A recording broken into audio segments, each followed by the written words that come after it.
నీలాంటి పోరి పక్కింట్లో ఉంటే పాడైపోతాడు పచ్చి పిందటి వాడు నీ జుబు సోకి పండిపోతాడు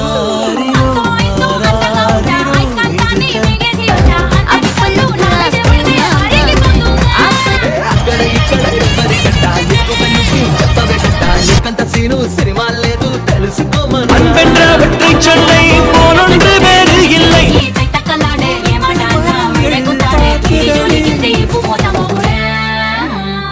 అయ్యో పాప